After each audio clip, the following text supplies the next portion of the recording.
जो कोई प्यासा हो वो मेरे पास आए। अब प्रभु से नहीं आने वाला आपके पास।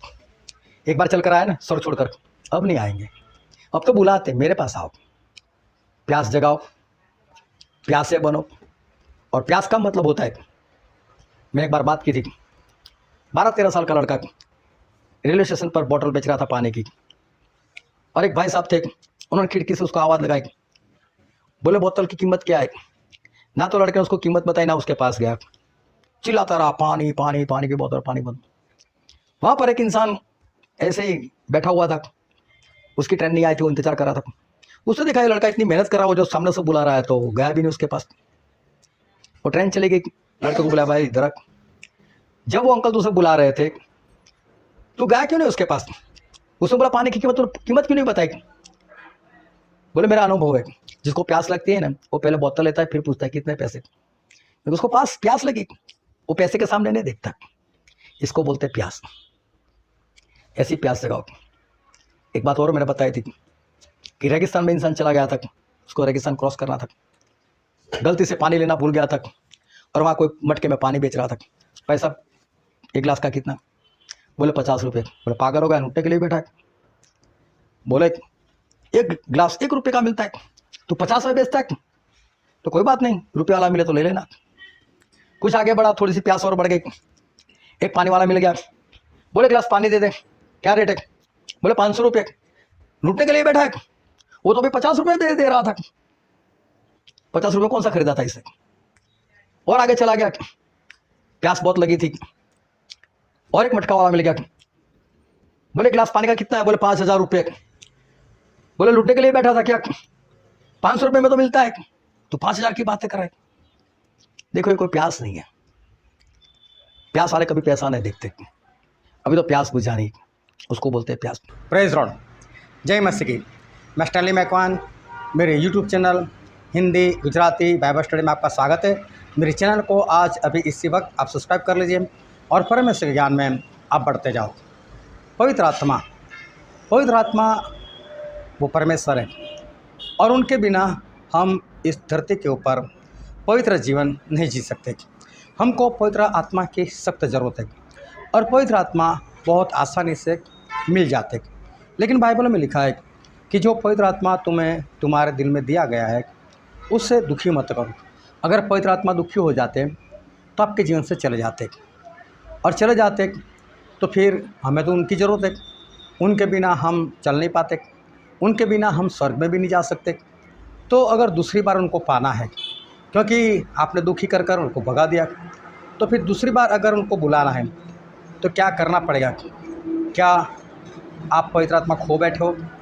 क्या आप में पहले पवित्र आत्मा थे? क्या किसी गलती की वजह से पवित्र आत्मा आपको छोड़कर चले गए?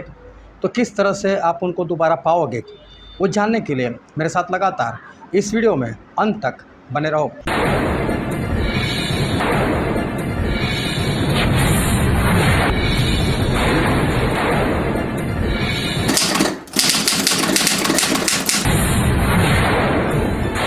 मत्ती 1:18-21।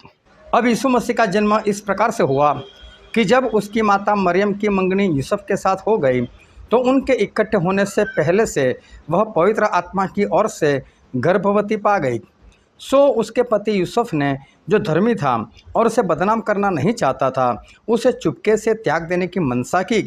जब वह इन बातों के सोच ही में था, तो प्रभु का स्वर्गदूत उसे स्वप्न में दिखाई देकर कहने लगा, हे यूसुफ, दाऊद की संतान, तू अपनी पत्नी मरियम को अपने यहाँ ले आने से मत डर, क्योंकि जो उसके अंदर गर्भ में है वह पवित्र आत्मा की ओर से है। वह पुत्र जनेगी और तू उसका नाम यीशु रखना, क्योंकि वह अपने लोगों का उनके पापों से उद्धार करेगा। Hallelujah, hallelujah. चलो दोनों हाथों को उठाकर बोलो हालेलुया। अभी ध्यान से समझना कि परमेश्वर आज हमसे क्या कहने के लिए जा रहे, क्योंकि मुझे नहीं मालूम आज मुझे क्या बोलना है क्या नहीं, और ना ही मैंने इसके लिए कोई तैयारी की थी। मैंने सब कुछ प्रभु के ऊपर छोड़ा था कि आज जो भी होगा वो परमेश्वर की महिमा के कारण होगा। और मैंने परमेश्वर से ये भी नहीं पूछा कि परमेश्वर आज मैं क्या वचन सिखाऊं और क्या मैं बोलूं। तो जो परमेश्वर की योजना है, परमेश्वर की मर्जी है, उसको मैंने एडवांस में जानने का कोई प्रयत्न नहीं किया है। तो सभी लोग अपना ध्यान बनाए रखना।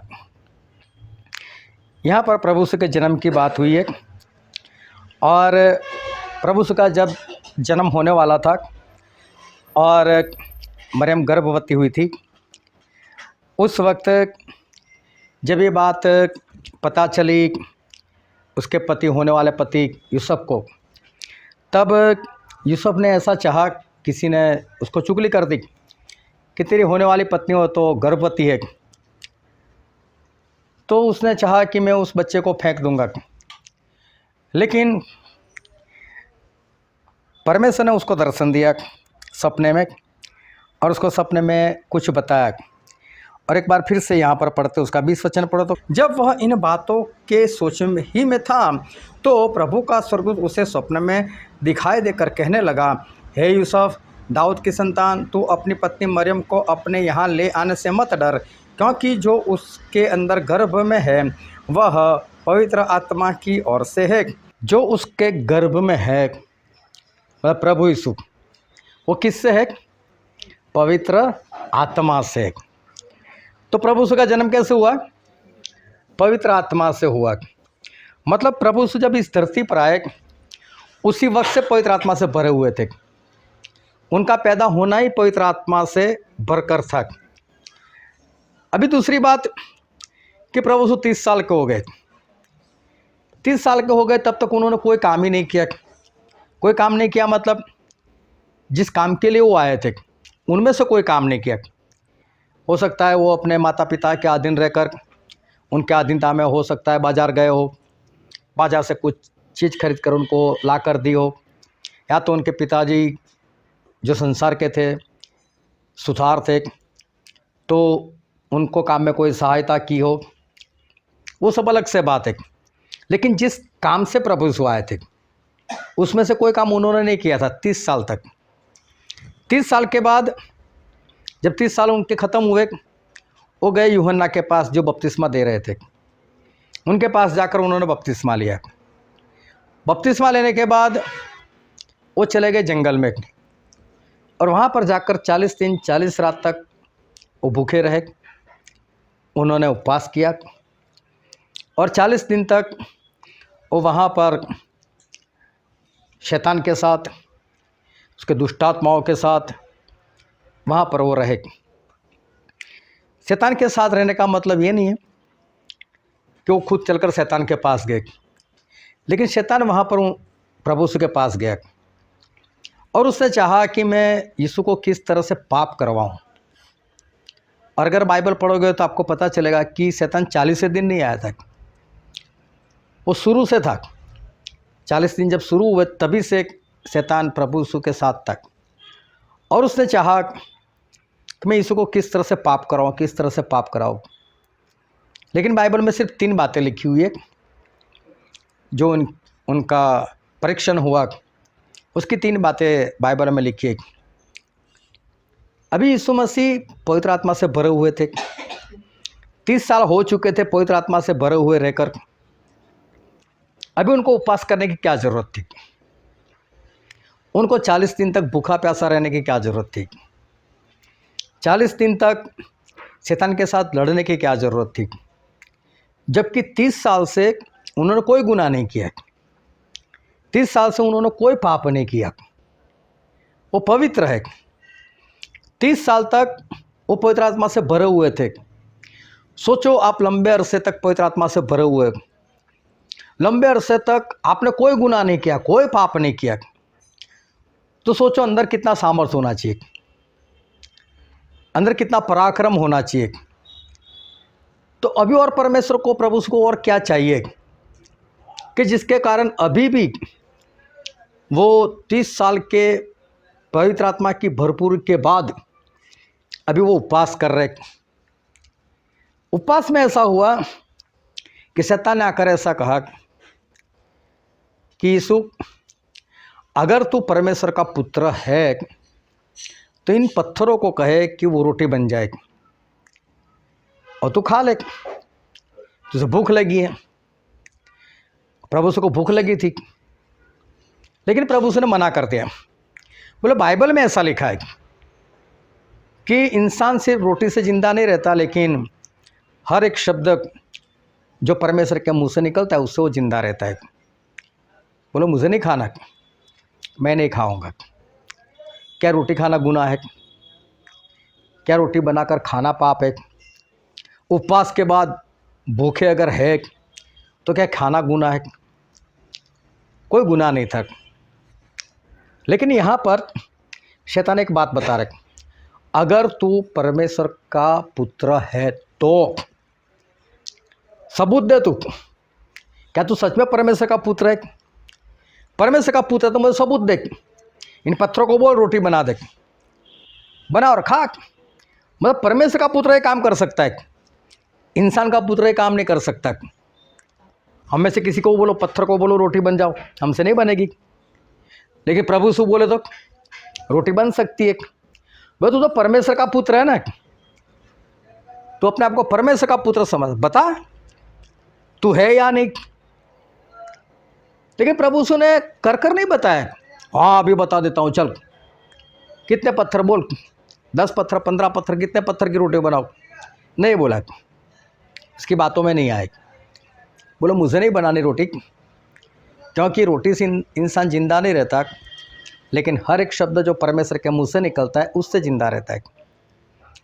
फिर बाइबल में लिखने के अनुसार शैतान ने प्रभु का हाथ पकड़ा, ले गया उसको मंदिर के ऊपर। वहाँ पर उसने खुद प्रभु को वहाँ पर बिठाया, सबसे ऊंची जगह पर। बोले यहाँ से तू गिर जा, तेरे बारे में ऐसा लिखा है कि अगर तू गिर जाएगा तो परमेश्वर वो अपने स्वर्गदूतों को ऐसी आज्ञा देंगे, जाओ जल्दी पकड़ो इसको। वो तू गिर जाएगा उसके पहले स्वर्गदूत आ जाएंगे, तुझे अपने हाथों में उठा लेंगे ताकि कहीं पर भी तुझे ठेस ना लगे। बात सही थी, ऐसा लिखा हुआ था। लेकिन बात को ध्यान से समझना, लिखा हुआ ऐसा था अगर तू गिर जाए। शैतान सेम टू सेम बोलता, अगर तू गिर जाए तो परमेश्वर अपने स्वर्गदूतों को आज्ञा देंगे, ऐसा लिखा है। लेकिन बोलता क्या, तू गिर जा, मतलब तू गिर जा। तेरे बारे में ऐसा, अगर तू गिरेगा। फर्क देखो, प्रभु से अगर गिर जाते हैं तो पिता परमेश्वर तुरंत स्वर्गदूतों को आज्ञा देंगे, जल्दी से उठाओ, ये गिरना नहीं चाहिए। तो परमेश्वर आके उसको उठा लेंगे, स्वर्गदूत आकर उठा लेंगे, प्रभु से कुछ नहीं होने देंगे। लेकिन खुद गिर जाओ, मतलब एक्शन कुछ और बोल रहा है शैतान, गिर जा, मतलब एक्शन वचन के विरोध में, और वचन सेम टू सेम जैसा लिखा है। बोले ऐसा लिखा है तेरे बारे में, तू गिर जाएगा तो बोले उठा लेंगे, मतलब एक्शन कुछ और करना है और बोल कर वो पूरा वचन ही बताता है। प्रभु से संभल गए, ये काम नहीं करना है। बोले बाइबल में ऐसा भी लिखा है कि तू अपने परमेश्वर का परीक्षण मत कर। मतलब इंसान क्या करता है, आप कभी बाज़ार में जाना, प्रेशर कुकर खरीदना, तो उसके ऊपर एक स्टिकर लिखा हुआ था, ओके टेस्टेड, मतलब हमने बनाकर इसका टेस्ट किया है, ठीक है, सही है, अभी आप खरीद सकते हो। लेकिन प्रभु यीशु ऐसा कहते हैं कि परमेश्वर को नहीं परखना है, वो तो है ही सर्वशक्तिमान, उनको हम परख नहीं सकते। प्रभु आप ये काम कर सकते हो, आपने ऐसा लिखा है कि अगर मैं गिर जाऊँ तो आप उठा लोगे, तो मैं गिरता हूँ, मैं देखता हूँ आप उठा सकते हो, ये काम कर सकते हो या नहीं। हम ऐसा नहीं कर सकते, एक पाप है। बोले नहीं, बाइबल में ऐसा लिखा है कि परमेश्वर का परीक्षण ना करो। तीसरी बात आई, एक पहाड़ पर लेकर गया शैतान और पूरा संसार दिखा दिया, संसार का महिमा दिखा दिया, और बोला ये सब कुछ तुझे दे दूंगा, सब कुछ मेरे पास है, मेरे अधीनता में, अगर तू मुझे दंडवत करे, मेरी आराधना करे तो मैं सब कुछ दे दूंगा। तो प्रभु से वो सच भी मना कर दिया कि नहीं, बाइबल में ऐसा लिखा है कि सिर्फ परमेश्वर को दंडवत करना और किसी को नहीं, मैं तुझसे नहीं करूँगा। अभी ये घटना 30 साल की भरपूरी के बाद की बात है। और बाइबल में अगर आप पढ़ो तो बाइबल में इतना स्पष्ट लिखा है कि 40 दिन के उपवास के बाद प्रभु यीशु भूखे हुए थे, उनको भूख लगी थी। और शैतान आता है और शैतान प्रभु यीशु के साथ रहकर जितना भी परीक्षण किया, लेकिन ये 3 बात लिखी है। लेकिन 3 बात ही क्यों लिखी? ये 3 बात इंसान के जीवन में सबसे बड़ी कमजोरी है। और सभी लोग ध्यान से समझना, सबसे पहली कमजोरी है खाना। खाना अलग अलग तरीके का होता है, वेज भी होता है, नॉन वेज भी होता है। और मसीह लोगों की बात करें, नॉन वेज खाते रहते हैं। और नॉन वेज में ऐसा होता है कि सब्जी से ज़्यादा वो लोगों को पसंद होता है। मैंने अनुभव किया है कि वेज बनाओ और नॉन वेज बनाओ, जब नॉन वेज बनता है तो उसकी ज़्यादा मात्रा होती है वो ख़त्म हो जाती है। वेज बनाओ तो लोग कुछ कम खाते, कम मतलब पेट भर कर तो खाते, लेकिन नॉन वेज होता है तो ओवरडोज खाते। ये अनुभव है। इसका मतलब ये हुआ कि नॉनवेज लोगों को ज़्यादा पसंद है। अगर समझ लो कि कहीं पर नहीं खाने की बात है, नहीं खाना, चाहे उपवास की बात हो, लेकिन अगर वहाँ पर किसी के सामने खाना रख दिया जाए और वो भी नॉनवेज रख दिया जाए तो फिर ऐसा होता है, चलो कल उपवास कर लेंगे, आज खा लो यहाँ पर। कई बार कैसा होता है कि आजकल तो बड़े बड़े मॉल खोल गए, डी मार्ट है, स्मार्ट बाज़ार है और भी कुछ है। लोग ज़्यादातर लोग ऐसी जगह पर खरीद करने के लिए चले जाते हैं। अभी इतनी चीज़ें वहाँ पर रखी होती है और सारे की सारी आपके निगाहों के सामने। अभी घर से तय किया नहीं, ये खरीदेंगे, ये खाएंगे, बजट में भी नहीं है, लेकिन वहाँ गए, वाह क्या चॉकलेट है यार, एक ले लो ना, एक ले लो ना। इंसान ले लेता है, जबकि ना तो उसके लिस्ट में थी, ना तो उसके बजट में थी, वो खरीदने के लिए गए ही नहीं थे। लेकिन खाने की चीज़ पसंद आ गई, ले लो, एक ज़्यादा हो गया। सिर्फ मैं चॉकलेट की बात कर रहा हूँ, हो सकता है और भी बहुत सारी चीज़ें, कोई नमकीन हो, कुछ भी हो। ये खाने के मामले में इंसान फंसता है।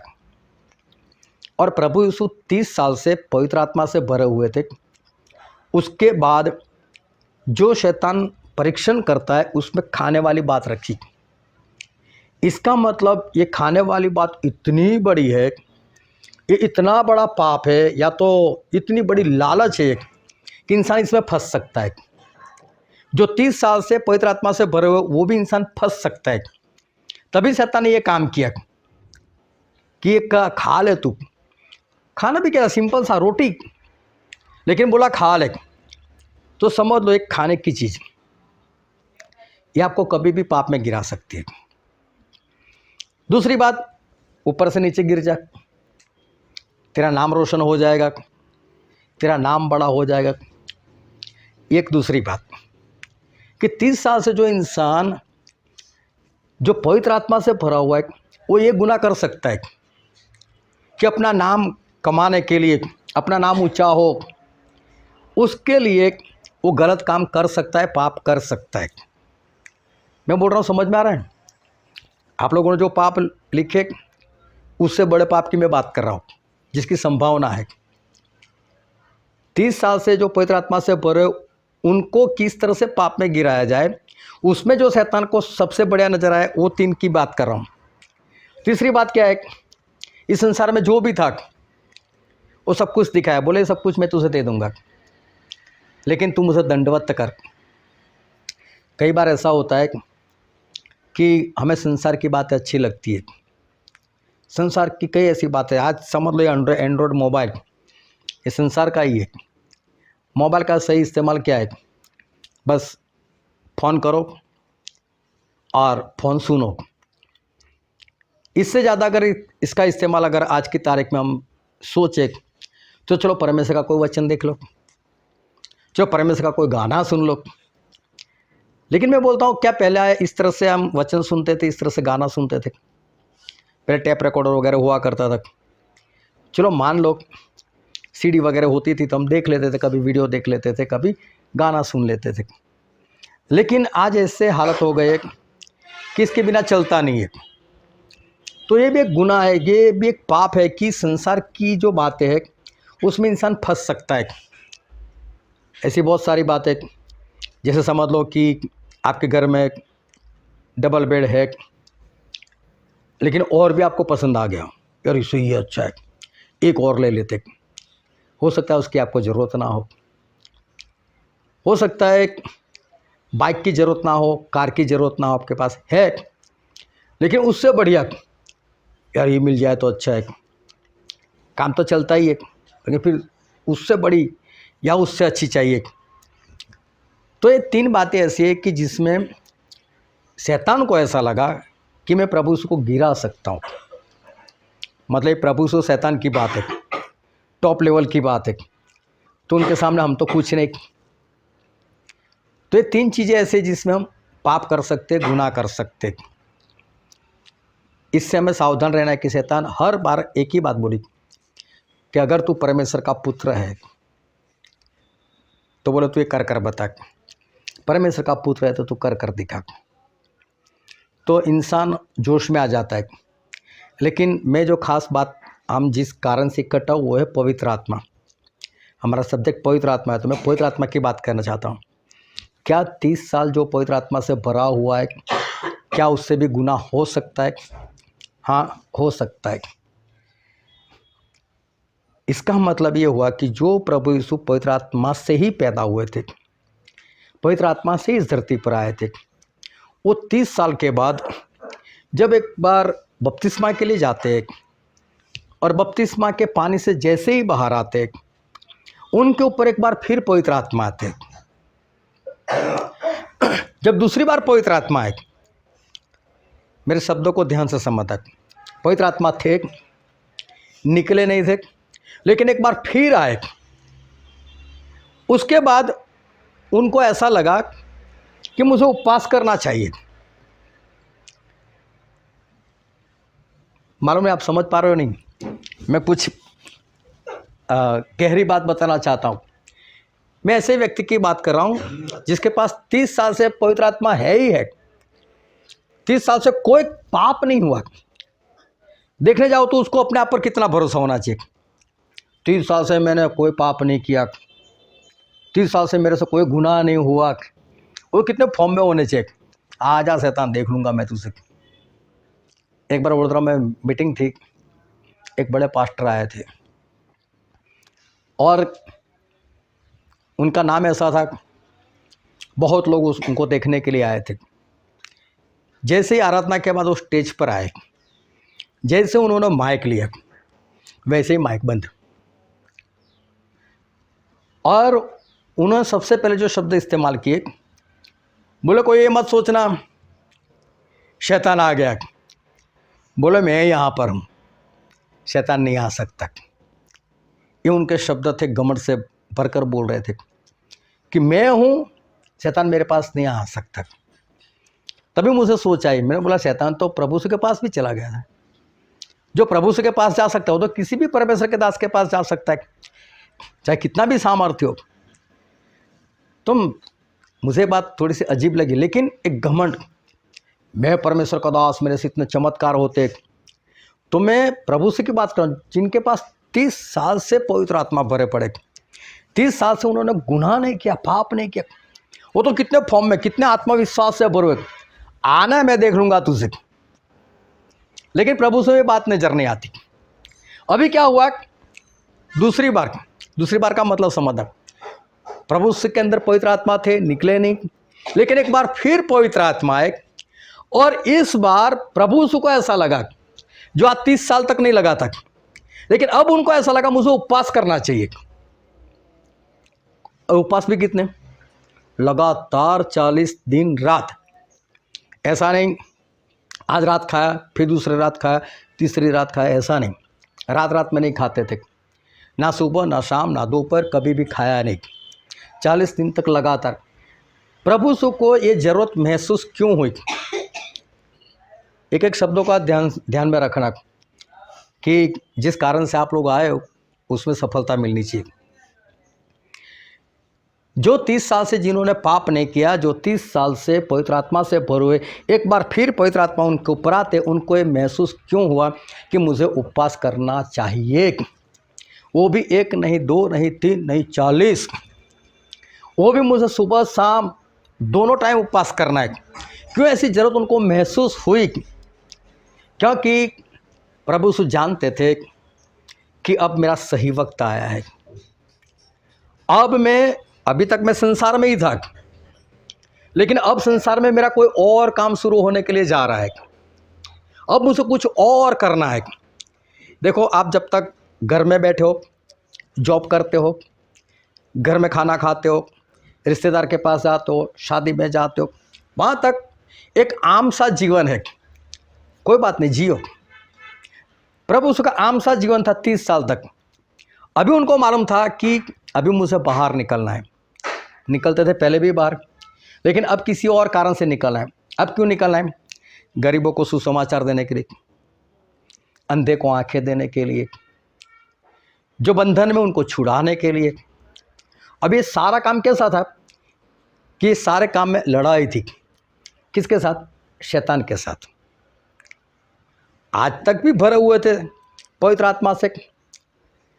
आज तक जो लड़ाई थी वो खुद के लिए थी, लेकिन अब लड़ाई थी किसी और के लिए। तो उनको मालूम था कि अब मुझे बाहर निकल कर ये सारा काम करना है, तो उससे पहले ज़रूरी है कि मैं खुद इस शैतान के ऊपर पूर्ण रीति से विजय हासिल कर लूँ।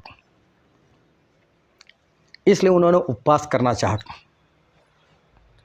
40 दिन 40 रात लगातार उपवास। और उपवास में हर बार इस बात का ख्याल रखो, उपवास हम भूखे रहने के लिए नहीं करते। बाइबल में मूसा ने जब उपवास किए थे तो 40 दिन 40 रात ऐसा लिखा है, ना खाया ना पिया। प्रभु उसने उपवास किया तो सिर्फ इतना लिखा है, नहीं खाया नहीं पिया, ऐसा नहीं लिखा। हो सकता है प्रभु उसने पानी पिया हो सकता है ना भी पिया हो, नहीं लिखा, मैं कुछ बोल नहीं सकता। लेकिन मूसा के वक्त स्पष्ट लिखा, ना खाया ना पिया। फिर दानियेल ने उपवास किए तो उसने स्वादिष्ट भोजन नहीं किया था। इसका मतलब दूसरा भोजन किया था, उसने सब्जी वगैरह खाई होगी, लेकिन नॉनवेज वगैरह नहीं खाया था। अभी समझो, ये तीनों उपवास अलग अलग है, लेकिन सारे के सारे उपवास परमेश्वर की निगाह में सही है। क्योंकि उपवास करने का सबसे बड़ा कारण तो ये है कि जब हमें भूख लगती है तो हमें याद आता है कि आज मेरा उपवास है। तो मैंने उपवास क्यों किया? उसका कोई कारण होता है।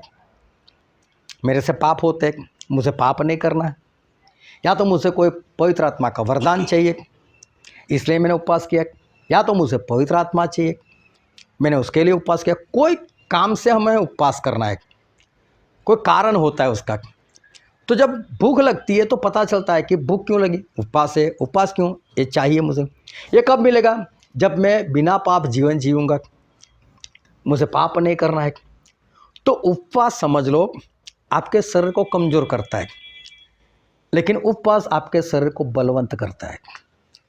पौलुस क्या बोलते हैं? हमारा बाहरी शरीर वो तो हर रोज़ कमज़ोर होता जाता है, लेकिन हमारा अंदर का मनुष्यत्व वो हर रोज़ बलवंत होता जाता है। नहीं खाओगे तो हो सकता है आपका शरीर कमज़ोर हो, लेकिन नहीं खाओगे तो आपका आत्मा बलवंत होता है। हालेलुया।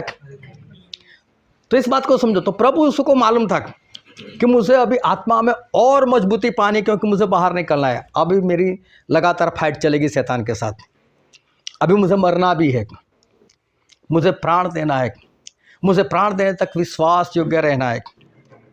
ये सब कुछ प्रभु यीशु को मालूम है। मुझे बीमारों को चंगा करना है, किसी के अंदर दुष्ट आत्मा होगा तो उसको निकालना है, अगर कोई श्रापित अवस्था में है तो उसको मुझे आशीष देनी है, कोई मुर्दा है तो मुझे उसको जिंदा करना है, मुझे लोगों को पापों से आज़ाद करना है। मेरे पास ऐसे लोग आएंगे जो व्यभिचार से भरे होंगे, मुझे उनको व्यभिचार से आज़ाद करना है। मेरे पास ऐसे लोग आएंगे जो झूठे होंगे, मुझे उनको झूठ से आज़ाद करना है। ये सारी बातों में उनके अंदर जो दुष्टात्मा है उसको मारकर भगाना है। क्योंकि बाइबल में क्या लिखा है कि हमारा युद्ध लहू और मांस से नहीं, लेकिन जो शत्रु शैतान जिसके अंदर काम कर रहा है उसके साथ हमारी लड़ाई। जब प्रभु सामरी स्त्री के साथ बातें करते हैं, वो बातें नहीं है सामरी स्त्री के साथ, लेकिन सामरी स्त्री के अंदर जो दुष्टात्मा था व्यभिचार का, उसको निकालने की लड़ाई चल रही थी और प्रभु से वो काम कर रहे थे। तो प्रभु को मालूम था कि मुझे भी ये काम करना है, हल्के में नहीं लेना है शैतान को। चाहे मैं 30 साल तक मैंने कोई गुनाह नहीं किया, मैंने पाप नहीं किया, लेकिन इस बात को मुझे हल्के में नहीं लेना है। मुझे अभी और मजबूती पाना है, मुझे और सामर्थ्य पाना है, मुझे इसको हराना है। और 40 दिन 40 रात लगातार प्रभु से अकेले रहे, अकेले, किसी का सहारा नहीं लिया, अकेले रहे, अकेले उसके साथ लड़ते रहे, लड़कर विजय भी प्राप्त किया। और बाइबल में ऐसा लिखा है, स्वर्गदूत आए और प्रभु से की सेवा करने लग गए। शैतान कुछ वक्त तक प्रभु को छोड़कर चला गया, सही में वो गया ही नहीं था। कुछ वक्त का मतलब होता है बस वो आमने सामने था, अभी किसी के अंदर रहकर वो लड़ने वाला था। प्रभु से वहाँ से वापस आए, तब बाइबल में ऐसा लिखा है कि प्रभु यीशु आत्मा के सामर्थ्य से वापस आए, आत्मा के सामर्थ्य से भरकर वापस आए। चर्च में गए, उनको यशायाह भविष्यवक्ता का पुस्तक दिया गया, वहाँ से उन्होंने वो लिखा हुआ निकाला जहाँ पर उनके खुद के अभिषेक की बात थी। और अभी उन्होंने अभिषेक की बात की कि ये वचन आज तुम्हारे सामने पूरा हो चुका है, मतलब ये काम करने वाला मैं हूँ, ये काम मुझे करना है। अभी मैं जो बताना चाहता हूँ वो आप समझो कि प्रभु यीशु जैसे प्रभु यीशु जिनकी पैदाइश पवित्र आत्मा से, जो 30 साल तक पवित्र आत्मा से भरे हुए थे, जिन्होंने 30 साल तक कोई गुनाह कोई पाप नहीं किया था, उनको फिर भी उपवास की जरूरत पड़ी, फिर भी उपवास की जरूरत पड़ी। उपवास किया, शैतान को हराया, फिर बाहर निकले और फिर लोगों को चंगा किया, भूत प्रेत निकाले। अभी प्रभु यीशु जब इस धरती पर आए तो बार बार एक शब्द बोलते थे, मनुष्य पुत्र, अपने आप को बोलते थे मनुष्य पुत्र, और ये भी बोलते थे मैं परमेश्वर का पुत्र। अभी प्रभु यीशु मनुष्य पुत्र या परमेश्वर का पुत्र, और मैं आपको कहना चाहता हूँ कि प्रभु यीशु ना मनुष्य पुत्र है ना परमेश्वर पुत्र है, ये दोनों में से कोई नहीं है, वो खुद परमेश्वर है। लेकिन मनुष्य पुत्र का मतलब क्या है और परमेश्वर के पुत्र का मतलब क्या है, वो ध्यान से समझना। मनुष्य पुत्र मेरा पुत्र है, मैं मनुष्य हूँ तो मेरा पुत्र कौन है, मनुष्य है। अगर मैं थक जाता हूँ, मेरा पुत्र वो भी थकेगा, मुझे भूख लगेगी, मेरे पुत्र को भी भूख लगेगी, मुझे प्यास लगेगी तो मेरे पुत्र को भी प्यास लगेगी। जो कुछ मुझे होगा वो सब कुछ उसके साथ होगा, क्योंकि वो मनुष्य पुत्र है, इसलिए मनुष्य की सारी बात उसके अंदर आती है। प्रभु यीशु मनुष्य पुत्र बनकर इस धरती पर आए, मतलब वो कोई मनुष्य पुत्र ना किसी मनुष्य का बीज उनमें था, ना किसी स्त्री का बीज उनमें था, वो मनुष्य पुत्र नहीं थे, लेकिन वो हमारे लेवल में आए, मनुष्य पुत्र मनुष्य के लेवल में आए। अभी देखो, समझ लो कि आप इंजीनियर हो और दूसरा एक इंसान है, आप जिस कंपनी में काम करो आप इंजीनियर बनकर काम कर रहे हो, और आपकी कंपनी में कोई ऐसा है जो हेल्पर है। अभी हेल्पर को क्या चाहिए, एक आपकी अगुवाई, चल यहाँ पर वेल्डिंग लगा दे, ये बोल्ट फिट कर दे, उसको तो उससे ही मतलब है, बस उसको नहीं मालूम मैं जो करता हूँ उससे क्या होने वाला है। लेकिन इंजीनियर को क्या मालूम है क्या बन रहा है, मैं कौन सा मशीन बना रहा हूँ, उसे वो पता चलता है। तो इंजीनियर जो होता है उसका लेवल ऊपर होता है और हेल्पर का लेवल नीचे रहता है। हेल्पर को कौन सी मुश्किल है, हेल्पर को कौन सी तकलीफ़ है, हेल्पर के घर में क्या है क्या नहीं है, वो इंजीनियर को कभी पता नहीं चलेगा, क्योंकि इंजीनियर की सैलरी हाई होती है, हेल्पर की सैलरी लो रहती है। समझ लो कि इंजीनियर 60,000 कमा रहा है और जो हेल्पर 20,000 कमाई कर रहा है।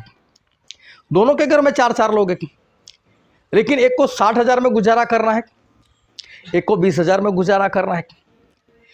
60,000 वाला बाजार में जाएगा तो अपनी पत्नी के लिए 4 जोड़ी कपड़ा खरीद कर जाएगा। 20,000 वाला जाएगा तो 1 जोड़ी खरीदेगा, उसको अपने लेवल में रहना है। अभी इंजीनियर देखे, मैं पत्नी को 1 जोड़ी दे, 3-4 जोड़ी दे उसको, तेरी पत्नी है, समझ नहीं आता, ले। लेकिन वो अपने लेवल में बात कर रहा है, ये देख रहा है भाई साहब तेरे 60,000 मिलते हैं, मुझे 20,000 मिलते हैं। इंजीनियर को कब पता चलेगा इसके हालात कैसे, जब उसके लेवल में आएगा। अगर मेरे पास 20,000 आते तो मैं कैसे जीवन जीता। कई लोग किराए से घर ढूंढते, भाई साहब 3-4 हज़ार किराया ना, बस उससे ज़्यादा मैं नहीं दे सकता। कुछ लोग ऐसे भी जो 25,000 किराया देते। लेवल की बात है, जो बड़ा लेवल वाला है वो छोटे लेवल वाले को कभी नहीं समझ पाता। अगर उसको समझना है तो उसके लेवल में आना पड़ेगा। प्रभु का जो लेवल था उस लेवल में कभी भी इंसान को नहीं पहचान सकते, वो हमारे लेवल में आए। क्या लिखा है बाइबल में, एक वचन पढ़ लो, फिलिपिया उसका 2 अध्याय 6, 7 और 8 वचन। जिसने परमेश्वर के स्वरूप में होकर भी परमेश्वर के तुल्य होने को अपने वश में रखने की वस्तु न समझा।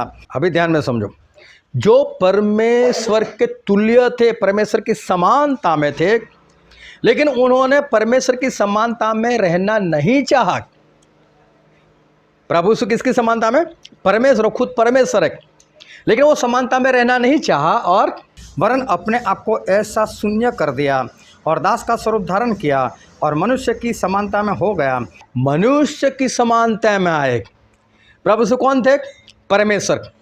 वो समानता छोड़कर परमेश्वर वाली इंसान की समानता में आए। कैसा है? शून्य, मतलब जीरो। देखो बाइबल में एक भी बात गलत नहीं लिखी, इस बात को ध्यान से समझना। प्रभु से 100% थे, 100% सामर्थ था, 100% पवित्र आत्मा का सामर्थ, सब कुछ था। वो सब कुछ छोड़कर जीरो, जैसे आप और हम पैदा होकर इस धरती पर आए, वैसे ही यीशु मसीह जब इस धरती पर आए तब जीरो बनकर आए, अपने आप को शून्य किया। बाइबल में स्पष्ट लिखा है। फिर और मनुष्य के रूप में प्रकट होकर अपने आप को दीन किया और यहाँ तक आज्ञाकारी रहा कि मृत्यु, हाँ क्रूस की मृत्यु भी सहली। अपने आप को दीन किया, इंसान के स्वरूप में आकर अपने आप को दीन किया। जब इंसान के स्वरूप में आ गए तब उनको पता चला कि यार इंसान तो कितना कमजोर है, इंसान तो सही से चल नहीं पाता, वो आत्मा में बढ़ नहीं पाता। दाऊद ने पाप कर दिया, शमसून ने पाप कर दिया, यशायाह, यिर्मयाह जो भी है सभी के अंदर पाप था। और प्रभु उनकी समानता में आकर सब कुछ महसूस कर रहे। चेलों को बोले चलो इधर आओ, बोले मैं तुम्हारे लिए पिता से विनती करूंगा और वो तुम्हें दूसरा सहायक अर्थात पवित्र आत्मा देंगे।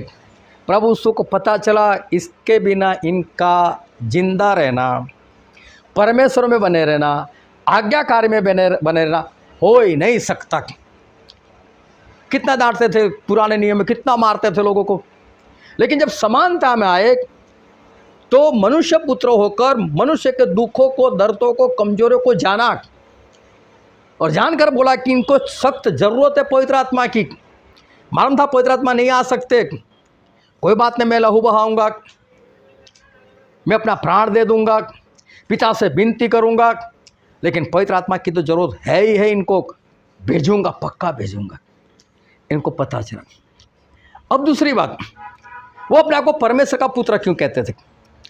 अभी परमेश्वर वाला लेवल वो भी उनको मालूम है कि परमेश्वर कैसे, परमेश्वर पवित्र, परमेश्वर सामर्थी, उन्होंने अपने हाथों से हमको बनाया था, तो हम भी कैसे थे? परमेश्वर के समान।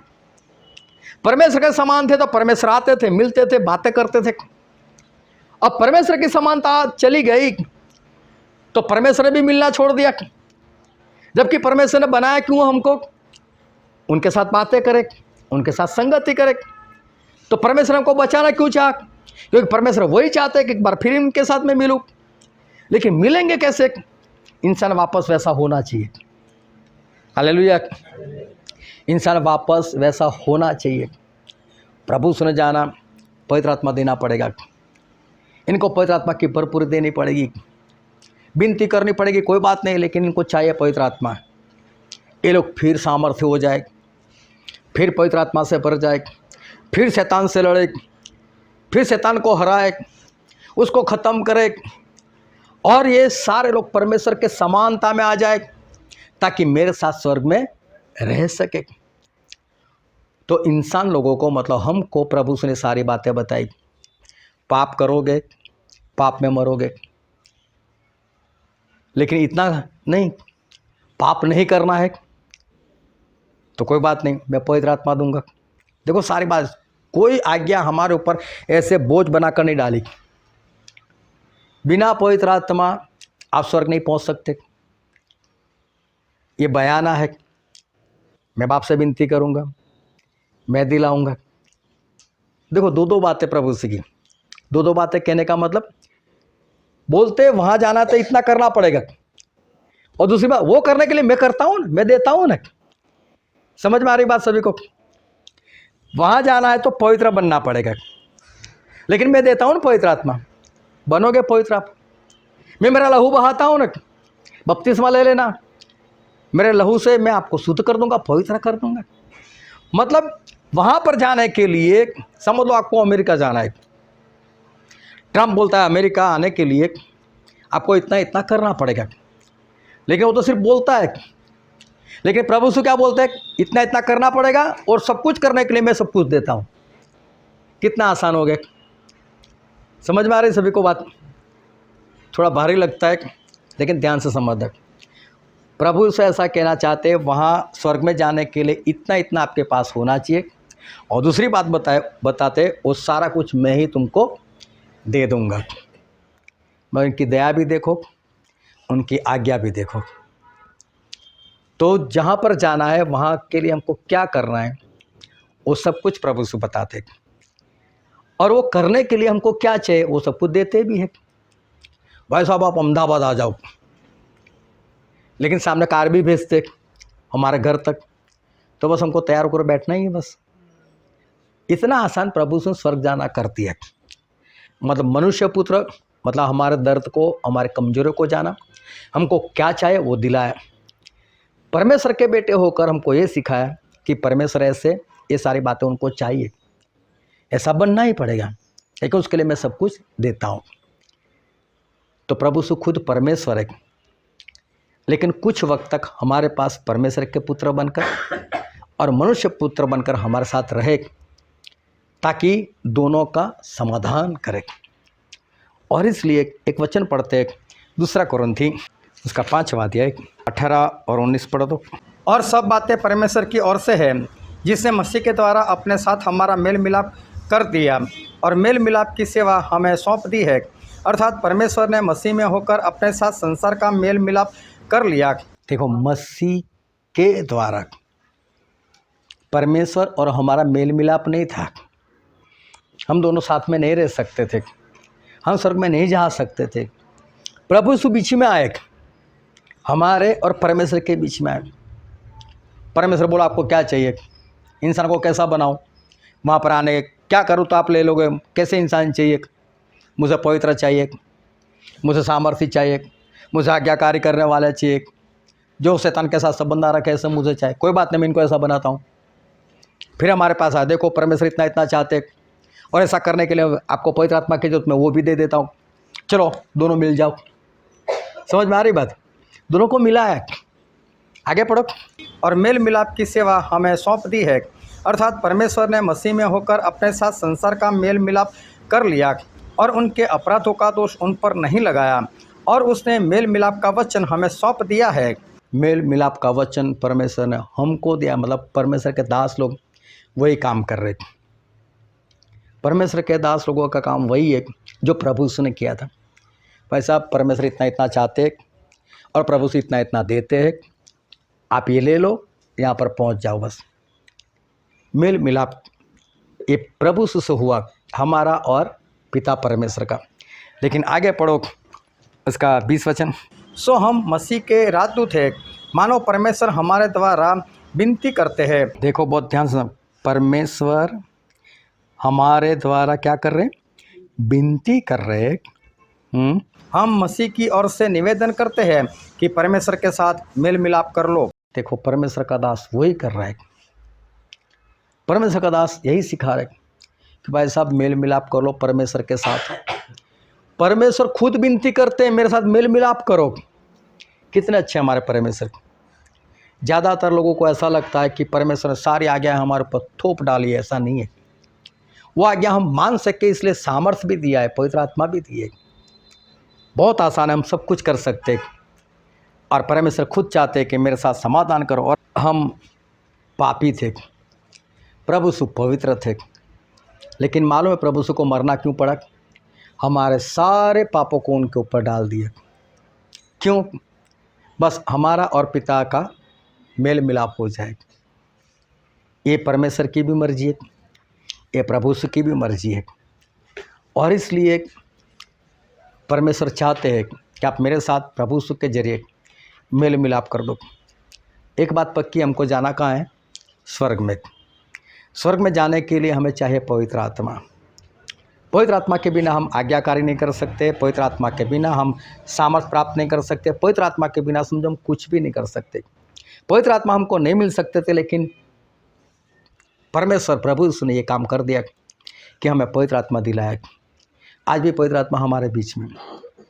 अभी देखो, जब शैतान के साथ लड़ने की बात आई तब प्रभु यीशु ने 40 दिन और 40 रात उपवास किया। लेकिन पूरा बाइबल पढ़कर देखो, कहीं पर भी प्रभु यीशु ने ऐसा नहीं बोला कि आप 40 दिन और 40 रात उपवास करोगे तो मैं पवित्र आत्मा दूंगा। यहाँ तक कि 40 घंटे की बात नहीं की, छोड़ो 24 घंटे की भी बात नहीं की। लेकिन क्या बोला प्रभु यीशु ने? पढ़ो तो एक वचन, प्रेरितों के काम उसका 2 अध्याय और 38 वचन। पतरस ने उनसे कहा, मन फिराओ और तुम में से हर एक अपने अपने पापों की क्षमा के लिए यीशु मसीह के नाम से बपतिस्मा ले, तो तुम पवित्र आत्मा का दान पाओगे। कितना स्पष्ट, कितना आसान।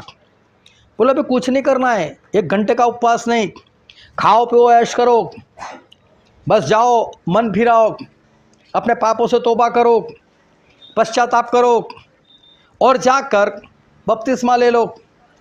बपतिस्मा लोगे तो बपतिस्मा का पानी मेरा लहू बन जाएगा, उसके जरिए आप शुद्ध हो जाओगे, पवित्र हो जाओगे और आपको पवित्र आत्मा दे दिया जाएगा। सोचो कितना आसान। आपके घर के पास जितने करीब नदी है, बस वहाँ तक आपको चलकर जाना है या गाड़ी में जाना है, बहुत आसान। बस आपको मन फिराना है। मन फिराने के लिए कहीं पर जाने की ज़रूरत नहीं, आप घर में बैठे मन फिरा सकते हो, पश्चाताप कर सकते हो। बस वहाँ जाकर उस पानी में डूबकर बाहर निकलना है और पवित्र आत्मा मिल जाते। लेकिन उस पवित्र आत्मा को पाने के लिए, उस पवित्र आत्मा से लड़ाई लड़ने के लिए प्रभु यीशु ने कितने उपवास किए? 40 दिन 40 रात। वो भी 30 साल तक पवित्र आत्मा से भरे हुए थे। उसके बाद की बात, उनको लड़ाई करनी पड़ी, 40 दिन 40 रात तक उपवास करना पड़ा। लेकिन हमारे लिए कितना आसान कर दिया, बस बपतिस्मा ले लो, बात खत्म। फिर प्रेरितों के काम उसका 8वां अध्याय और 14 से 18 तक पढ़ दो। जब प्रेरितों ने जो यरूशलेम में सुना कि सामरियाइयों ने परमेश्वर का वचन मान लिया है, तो पतरस और यूहन्ना को उनके पास भेजा और उन्होंने जाकर उनके लिए प्रार्थना की कि पवित्र आत्मा पाए, क्योंकि वह अब तक उनमें से किसी पर न उतरा था। उन्होंने तो केवल प्रभु यीशु के नाम से बपतिस्मा लिया था। तब उन्होंने उन पर हाथ रखे और उन्होंने पवित्र आत्मा पाया। जब शमौन ने देखा कि प्रेरितों के हाथ रखने से पवित्र आत्मा दिया जाता है, तो उनके पास रुपये लाकर कहा।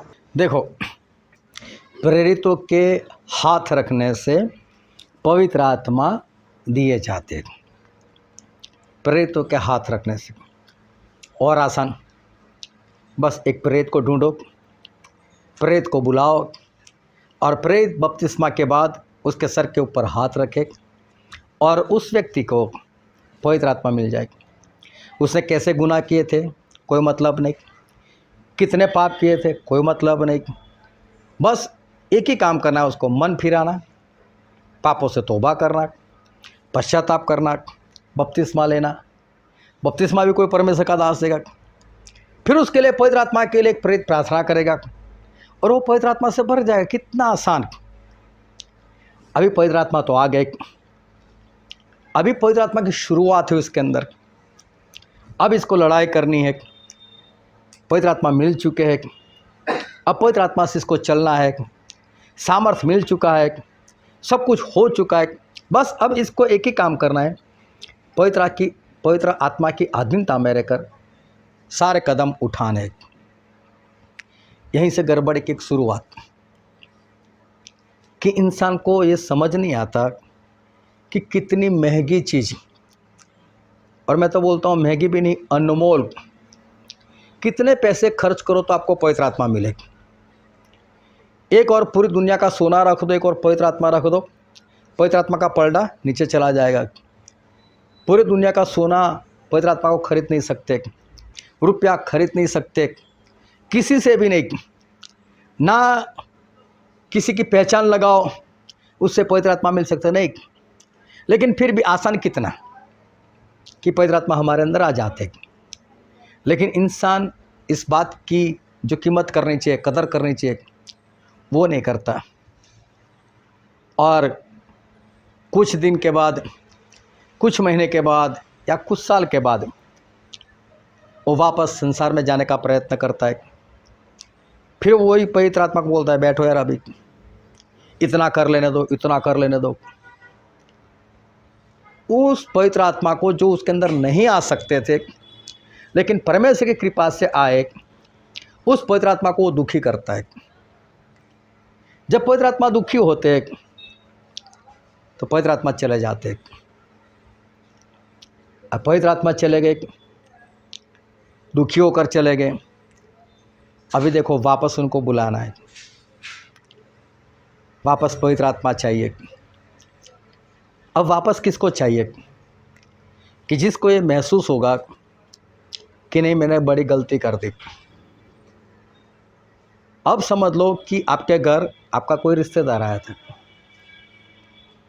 आपने उसको अच्छे से खाना खिलाया पिलाया, अच्छे से रखा, फिर उसको एक गाली बोलकर निकाल दो, चल भाग यहाँ से। मैं तो वो गाली भी मत बोलो। खाना खा लिया, उसको बोलो खाना खा लिया भाई, हाँ खा लिया, चल उठ निकल अभी यहाँ से, गाली भी मत बोलो। एक साल के बाद उसके घर जाओ, उसको बोलो चलने यार मेरे घर, आएगा। ये बात उसको हमेशा मरते दम तक उसको याद रही, इसने मुझे निकाला था, इसने मुझे खाना खिलाया था, अच्छे से घर में रखा था और बाद में निकाल दिया था। आपने जितनी अच्छाई की वो सारी चली जाएगी। एक बात जो आपने बोली यहाँ से निकल, वो उसके दिल में ऐसे घर कर जाएगी, वो ऐसा सोचेगा इससे अच्छा ना खिलाता, ना बुलाता, कम से कम मेरा अपमान तो ना करता, वो कभी भी आपके घर नहीं आएगा। हो सकता आप कितनी भी विनती करो, कितने लोगों को लेकर जाओ, क्षमा मांगो, हो सकता है उसके बाद उसका मन पिघले तो ठीक है। लेकिन आपने जो एक शब्द बोला, निकल यहाँ से, वो कितनी मेहनत करवाएगा आपको अगर उसको वापस बुलाना है तो। अब दूसरी बार पवित्र आत्मा के लिए कोई प्रेत काम नहीं आएगा। अब प्रेत की जरूरत नहीं है आपको। प्रेत अगर सर के ऊपर हाथ रखता है तो पवित्र आत्मा मिलते, बात सही है। लेकिन पवित्र आत्मा किसी भी प्रेत के गुलाम नहीं है कि प्रेत बोले और आ जाओ और प्रेत ने बोला मुझे जाना पड़ेगा, नहीं है। उनकी कंडीशन पूरी होनी चाहिए। वो तो बपतिस्मा के वक्त हो चुका, लेकिन अब जो भी काम करना है वो अभी प्रेत कुछ नहीं कर सकता। अभी जो कुछ करना है वो पवित्र आत्मा खोए हुए व्यक्ति को ही करना है। अब इसको मेहनत करनी पड़ेगी। अब इसको याद करना पड़ेगा कि जब प्रभु से 40-40 दिन रात उपवास करते तो फिर मुझे भी करना पड़ेगा। अब मुझे परमेश्वर की आज्ञाकारी करनी पड़ेगी। अब जो कुछ अब मुझे करना पड़ेगा। अब याद रखो कि प्रेत अब हाथ रख देंगे और पवित्र आत्मा आ जाएंगे, ये नहीं हो सकता अभी। अब ऐसा नहीं होने वाला। अब प्रेत सिर्फ आपके लिए विनती कर सकता है।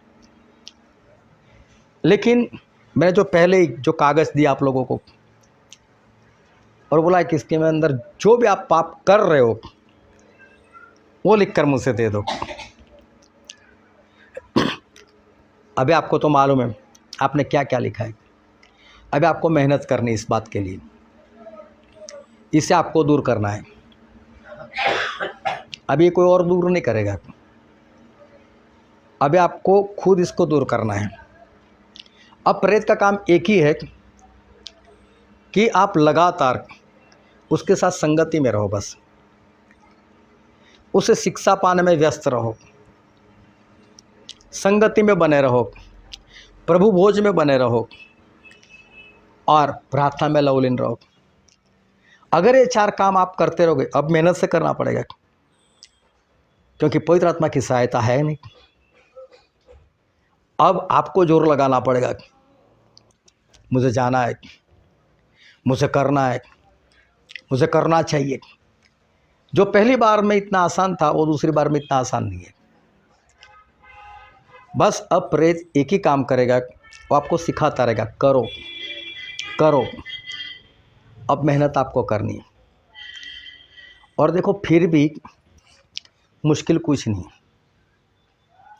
समझ लो कि आपके घर में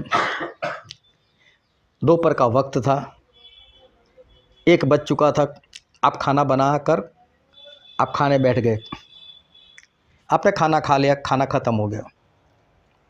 अभी 2 रिश्तेदार आपके और आ गए घर में। जब रिश्तेदार आपके घर में आ गए, आप क्या करते हो? क्या उसको ऐसा बोलते हो कि हमने खाना खा लिया, आप चले जाओ? आप क्या करते हो?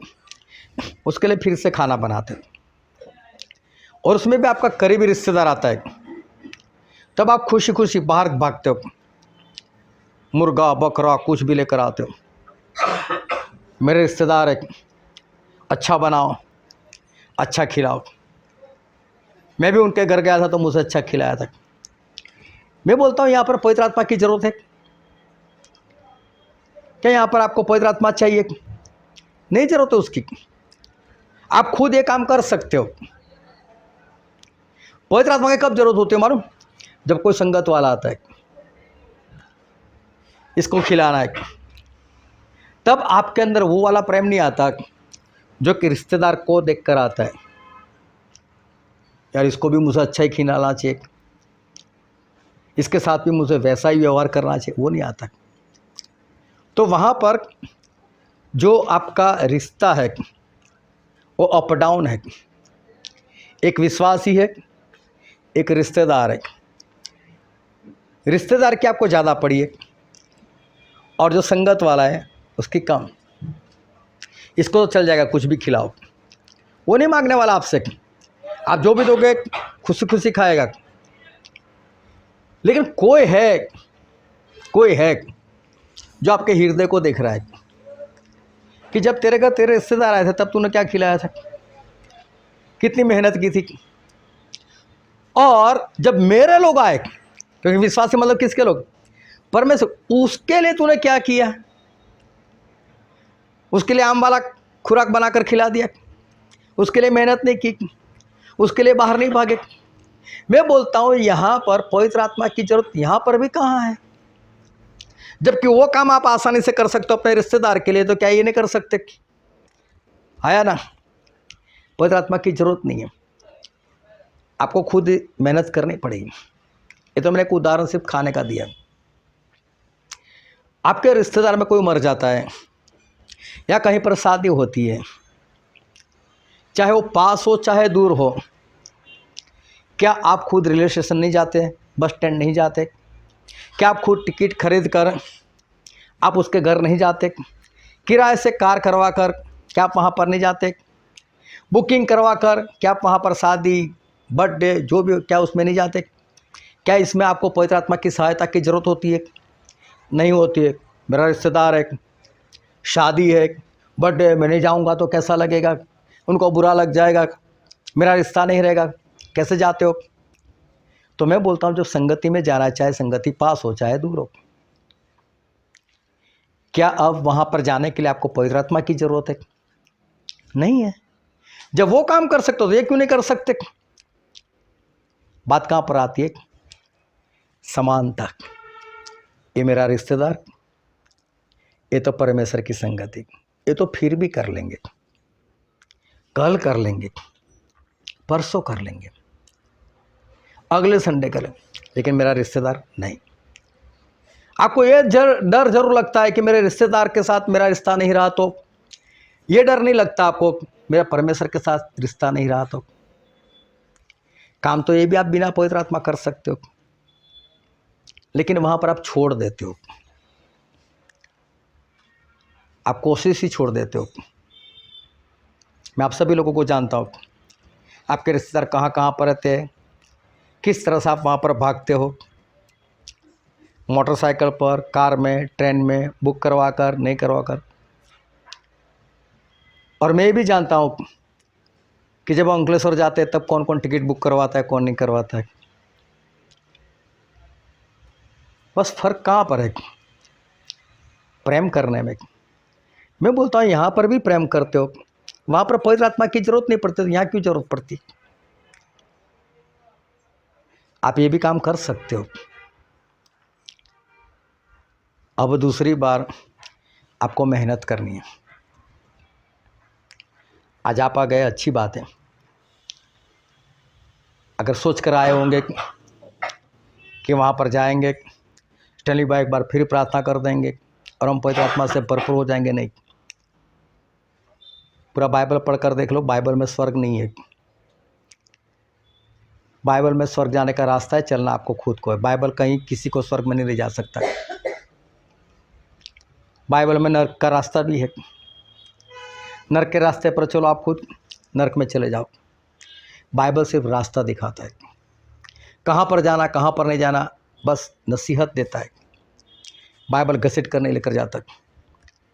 मुझे किसी ऐसा इंसान का घर दिखाओ जिसके घर में बाइबल रखा है, इसलिए उसके घर में लड़ाई झगड़े नहीं है। जिसके घर में बाइबल है इसलिए वहाँ पर शांति है। बाइबल से कुछ नहीं होता, कुछ नहीं होता बाइबल से। बाइबल सिर्फ रास्ता बताता है, रास्ते पर चलना नहीं चलना वो आपके हाथ की बात है। और वो रास्ता आसान है, आप चल भी सकते हो, क्योंकि हम परमेश्वर के हाथों की रचना है। बस अब आपको एक ही काम करना है, और वो काम है परमेश्वर को विनती करना, पवित्र आत्मा को विनती करना। परमेश्वर, मैं मेरी गलती मानता हूँ कि मेरे से गलती हो चुकी है, लेकिन जो जो पाप आपने लिख के दिए वो मैंने आपके पास इसलिए मांगे ताकि मैं आपको पूछ सकूं कि भाई साहब ये दूर किया कि नहीं। सिर्फ इसी कारण मैंने मांगे। जब तक आप खुद उसको दूर नहीं करोगे, क्योंकि प्रभु से लहू कितनी बार बहा है? एक ही बार। उनके लहू से आप एक ही बार शुद्ध हो सकते हो, नहीं तो फिर हम हर साल बपतिस्मा लिया करते, प्रभु साफ कर दो, अगले साल फिर आएंगे। ऐसा तो है नहीं, एक ही बार प्रभु से लहू बहाए। बस अब आपको मेहनत करनी है, आपको इस सारे पापों से खुद आज़ाद होना है। इसलिए प्रभु ने क्या बोला था मालूम है? एक वचन पढ़ो, मरकुस उसका 9 अध्याय और 43 से पढ़ो, 43 से। यदि तेरा हाथ तुझे ठोकर खिलाए तो उसे काट डाल, टुंडा होकर जीवन में प्रवेश करना तेरे लिए इससे भला है कि 2 हाथ रहते हुए नरक के बीच उस आग में डाला जाए जो कभी बुझने की नहीं, जहाँ उनका कीड़ा नहीं मरता और आग नहीं बुझती। हाँ, प्रभु सब बोलते, अब ऐसा नहीं बोलते तेरा हाथ ठोकर खिलाता, कोई बात नहीं मैं उसको ठीक करता हूँ, अब तू मेहनत कर, काट डाल, बोले तेरे हाथ को। अभी हमको बोला तेरा हाथ तुझे ठोकर खिलाता है, काट डालो। आपका मोबाइल आपको ठोकर खिलाता है, मैं सच में बोलता हूँ फोड़ दो उसको। सिंपल वाला ले लो, कोई बात नहीं। अगर आपका मोबाइल आपको पाप की ओर खींच के ले जा रहा है, आपका टाइम वेस्ट कर रहा है, तो मैं सच में बोलता हूँ आज यहीं से तोड़ कर जाना, यहीं से तोड़ कर जाना। एक लड़की ने मेरा मैसेज सुना, उसमें ये सिखाया था कि क्रूस जो है वो पवित्र नहीं है, वो तो शापित है। उसको समझ में आ गया। उसने अपने पति को बोला, बोले घर में जितने भी क्रूस हो निकाल दो। दोनों सुबह सुबह शुरू हो गए, घर में जितने भी क्रूस थे सारे निकाल दे। दोपहर में मुझे फ़ोन किया, मुझे बोलता है अंकल आप कहाँ थे आज तक। मैंने बोला क्या हुआ। अरे बोले ये बात मुझे पता ही नहीं थी, जैसे मुझे पता चली मैंने और मेरे पति ने सारे क्रूस निकाल दिए, बस 2 बाकी है। मैंने बोला कौन से। वो दोनों सोने के हैं। उसका क्या करे, उसका वही करना है जो बाकी का किया।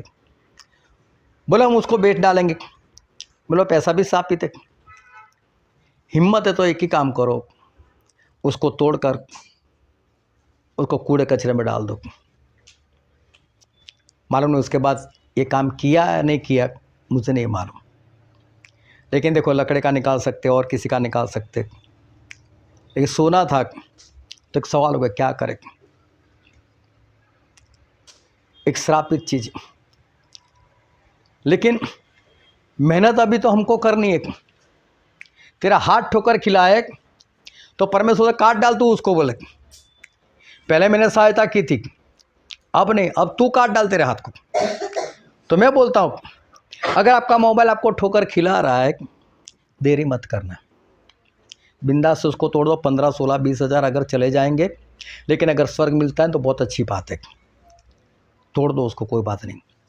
ले लेना एक छोटा सा कीपैड, जब भी जेब में से निकालोगे छोड़ो यार इसको, क्या देखना, वापस चला जाएगा अंदर।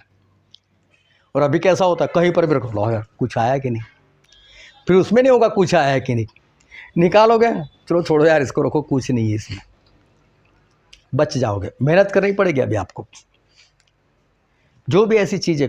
फिर आगे पढ़ो क्या लिखा है। और यदि तेरा पाँव तो उसे ठोकर खिलाए तो उसे काट डाल।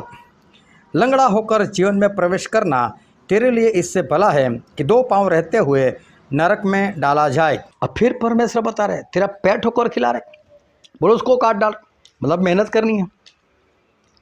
पहले मैंने सहायता की थी, जब तू नदी में डूब गया था मैं तेरे सारे पापों को क्षमा कर दिया, जिससे भी तुझे ठोकर खिलाया सब शुद्ध कर दिया। तेरे हाथ से लेकर तेरे पैर से लेकर तेरे आँख तक सब कुछ मैंने शुद्ध कर दिया था। अब तूने वापस बिगाड़ कर रखा, अभी तू काट भाई, अब तेरी जिम्मेदारी, तू काट दे उसको। मैं काटने के लिए भी नहीं आऊँगा, मैं तो सिर्फ बोलता हूँ काटो इसको। मैं बोलता हूँ जो भी ठोकर खिलाने वाली बात उसको काटो, उसको फेंक दो, लेकिन स्वर्ग में प्रवेश करो। फिर क्या लिखा है आगे। और यदि तेरी आँख तुझे ठोकर खिलाए तो उसे निकाल डाल। काना होकर परमेश्वर के राज्य में प्रवेश करना तेरे लिए इससे भला है कि 2 आँख रहते हुए तू नरक में डाला जाए, जहाँ उनका कीड़ा नहीं मरता और आग नहीं बुझती। फिर अब परमेश्वर आँख की भी बात करे, वो तेरी आँख अगर ठोकर खिलाती तो उसको फोड़ दे, बोले फोड़ दो। मैं कहता हूँ जितनी भी आपके घर में ठोकर खिलाने वाली बात है, जो पाप आपने लिखे, उसमें जो जो चीज़ें ऐसी है जो आपको ठोकर खिलाती है, मैं बोलता हूँ कि हमारे जो पूर्वज लोग, हमारे बाप दादा के पास कोई मोबाइल नहीं था, इंटरनेट नहीं था उनके पास, क्या वो जिंदा नहीं रहते थे? क्या हम इस मोबाइल के बिना जिंदा नहीं रह सकते? मैं सच बोल रहा हूँ कि अगर आपको ठोकर खिला रहा है, फोड़ दो उसको, कोई बात नहीं। सिंपल सा ले लो, मैं तो बोलता हूँ वो भी ना रखो, कोई बात नहीं। पहले बढ़िया था, पोस्टमैन आता था, लोग पोस्टमैन हमारा कुछ है कि नहीं, पत्र, और जब पत्र आता था लोग खुश हो जाते थे और लोग लिखते थे कि हम यहाँ पर कुशल मंगल से, आप भी कुशल मंगल से होंगे, ऐसी परमेश्वर से प्रार्थना। लेकिन आजकल तो होटल में गए, खाना खाने के लिए बैठे, तुरंत वीडियो कॉल, हम ये खा रहे वो खा रहे, और जब इकट्ठा होते तब मोबाइल लेकर बैठे रहते, क्योंकि बातें तो सारी पहले हो चुकी। इकट्ठा होने का बात क्या करें, कुछ है ही नहीं। जो भी पाप आपसे हो रहे, उस पाप का जिम्मेदार जो भी चीज़ है, फोड़ दो, फेंक दो, काट दो, ख़त्म करो बात। मेहनत आपको करनी पड़ेगी। अब अगर आप मेहनत करोगे, परमेश्वर आपके ऊपर दया करेंगे। समसून सब कुछ खो बैठा था, एक बार फिर उसने बल मांगा, परमेश्वर ने उसको बल दिया। लेकिन ध्यान में ये रखो, बस वो बल आपको मार ना दे, ख़त्म ना कर दे, बस आप नरक में ना चले जाओ। अब मेहनत करनी है। अब इसके लिए आपको एक ही काम करना है। अगर दूसरी बार पवित्र आत्मा को पाना है, एक ही काम करना है, उपवास शुरू कर दो। परमेश्वर से की विनती, परमेश्वर मेरे से गलती हो गई, बस परमेश्वर मेरा ये गुनाह है, मेरा ये पाप है, मुझे इससे आज़ाद करो। परमेश्वर मैं आज़ाद होना चाहता हूँ, परमेश्वर मैं इससे निकलना चाहता हूँ। लेकिन उपवास और प्रार्थना तब तक होनी चाहिए जब तक आप ये सब कुछ पा नहीं लेते। ऐसा नहीं हर शुक्रवार को उपवास करूँगा और हर शुक्रवार को प्रार्थना करूँगा। मतलब आपको हफ्ते में एक बार भूख प्यास लगती है कि मैं सुधर जाऊँ, मैं अच्छा हो जाऊँ, फिर दूसरे दिन वापस जैसे थे ऐसे। ऐसा नहीं, लगातार किसान लोग जब आंदोलन करते तब तक आंदोलन करते जब तक उनका काम पूरा नहीं होता। फैक्ट्री में देखो, वर्कर लोग जब आंदोलन करते, भूख हड़ताल करते तब तक जब तक उनका मालिक मान नहीं लेता। आपको भी तब तक करना है जब तक मालिक मान नहीं लेते। वो आपकी भूख देखेंगे, आपकी प्यास देखेंगे। इसलिए प्रभु ने क्या बोला, पढ़ो तो यूहन्ना 7 और 37। फिर पर्व के अंतिम दिन जो मुख्य दिन है, यीशु खड़ा हुआ और पुकार कर कहा, यदि कोई प्यासा हो तो मेरे पास आकर पिए। जो कोई प्यासा हो वो मेरे पास आए। अब प्रभु नहीं आने वाला आपके पास। एक बार चल कर आए ना स्वर्ग छोड़कर, अब नहीं आएंगे। अब तो बुलाते, मेरे पास आओ, प्यास जगाओ, प्यासे बनो। और प्यास का मतलब होता है, मैंने एक बार बात की थी, 12-13 साल का लड़का रेलवे स्टेशन पर बोतल बेच रहा था पानी की, और एक भाई साहब थे, उन्होंने खिड़की से उसको आवाज़ लगाई, बोले बोतल की कीमत क्या है। ना तो लड़के ने उसको कीमत बताई, ना उसके पास गया, चिल्लाता रहा, पानी पानी पानी की बोतल, पानी की बोतल। वहाँ पर एक इंसान ऐसे ही बैठा हुआ था, उसकी ट्रेन नहीं आई थी, वो इंतज़ार कर रहा था।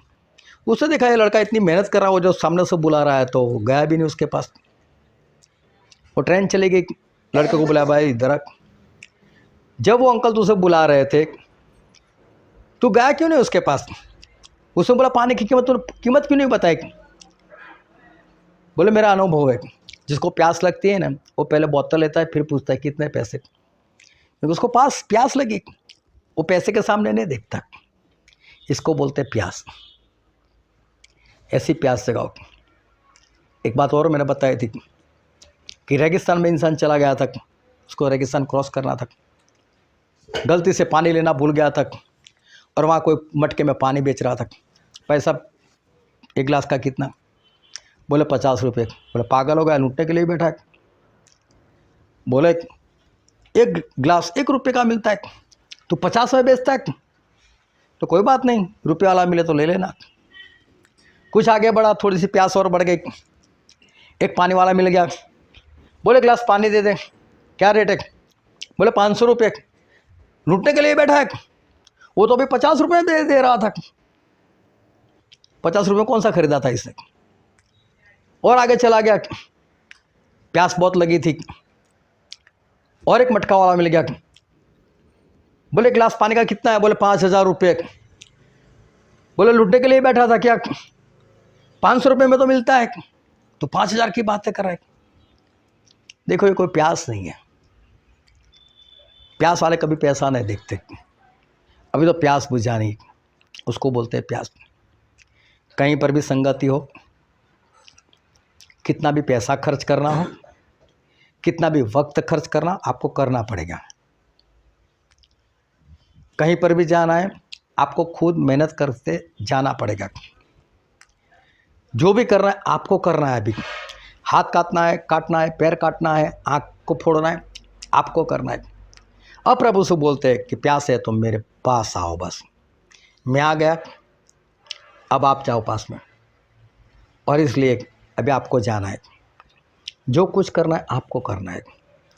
अगर आप ईमानदारी से करोगे, भूखे प्यासे होकर ये काम करोगे, अब भी एक आश है। अभी पवित्र आत्मा का काम रुका नहीं है, बंद नहीं हुआ है।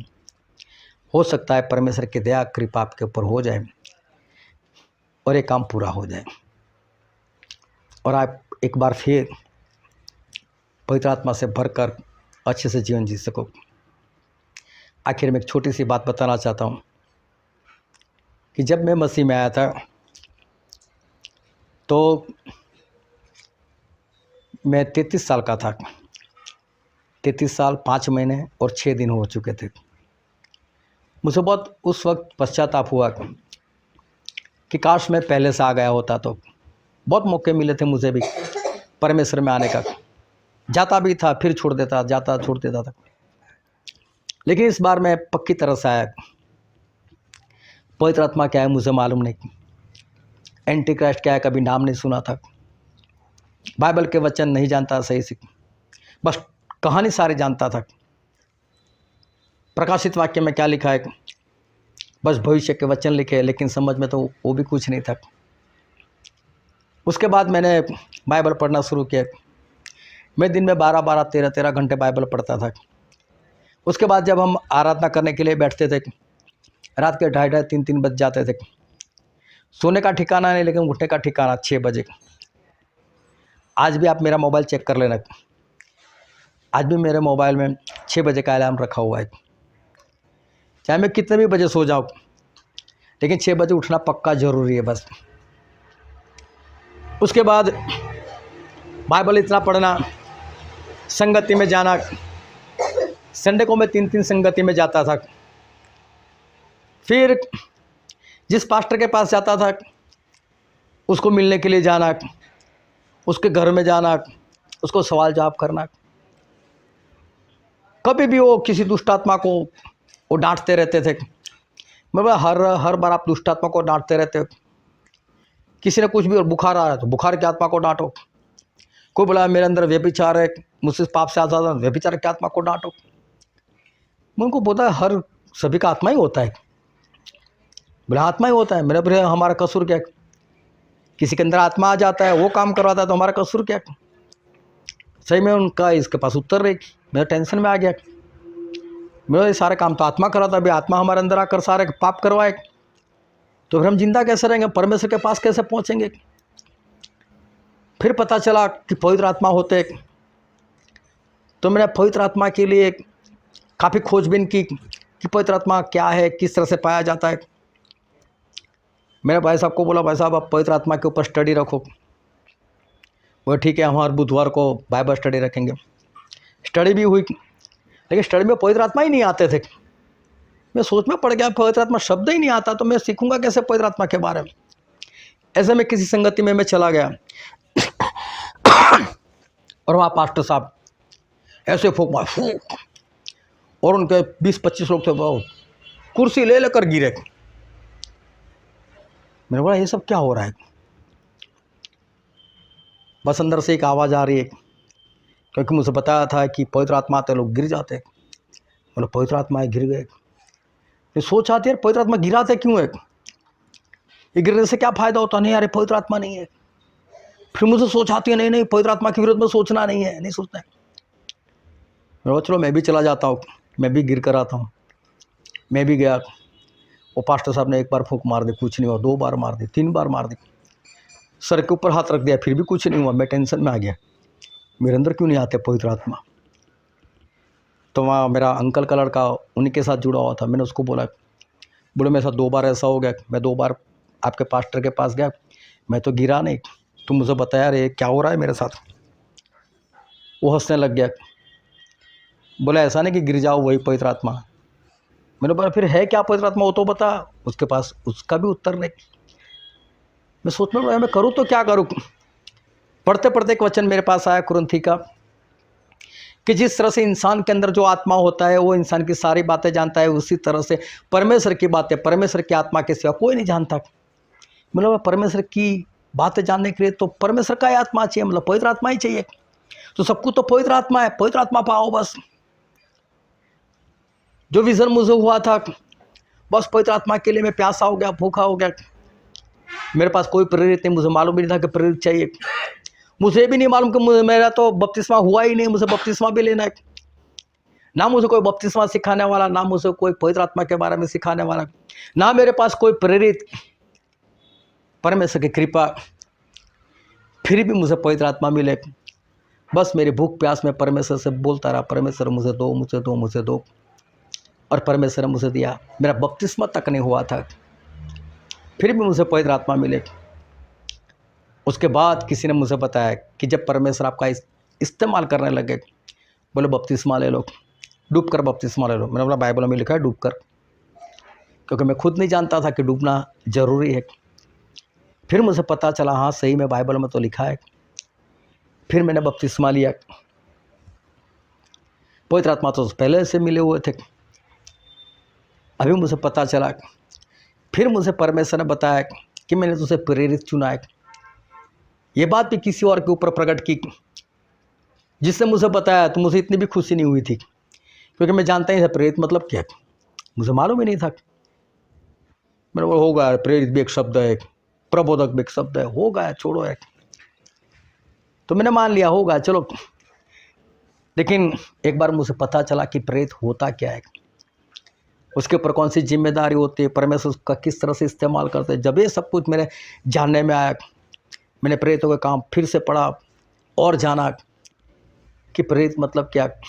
मैंने परमेश्वर का बहुत धन्यवाद किया कि परमेश्वर आपने मुझे सही चुना, क्योंकि यही कहीं पर नहीं मिलते। जहाँ जाओ वहाँ पर पास्टर, जहाँ जाओ वहाँ पर पास्टर। मैंने परमेश्वर का धन्यवाद किया कि चलो परमेश्वर आपने मुझे कुछ बनाया, कुछ मुझे दिया। लेकिन मैं एक ही बात कहना चाहता हूँ कि सभी बातों में एक ही बात थी, भूख और प्यास। उस वक्त मेरे पास पैसे नहीं थे, लेकिन फिर भी मैं भागता था। मेरे पास साइकिल तक नहीं थी, मैं चल कर जाता था। बस मुझे करना है, मुझे करना है, मुझे करना है। और उसके बाद मेरे जीवन में भी काफ़ी अप डाउन्स आए, लेकिन मैंने एक ही बात पकड़ कर रखा कि दुनिया वाला चाहे कितने भी नाराज़ हो जाए, परिवार वाला चाहे कितने भी नाराज़ हो जाए, लेकिन एक ही बात मुझे पकड़ कर रखनी, परमेश्वर, बस परमेश्वर।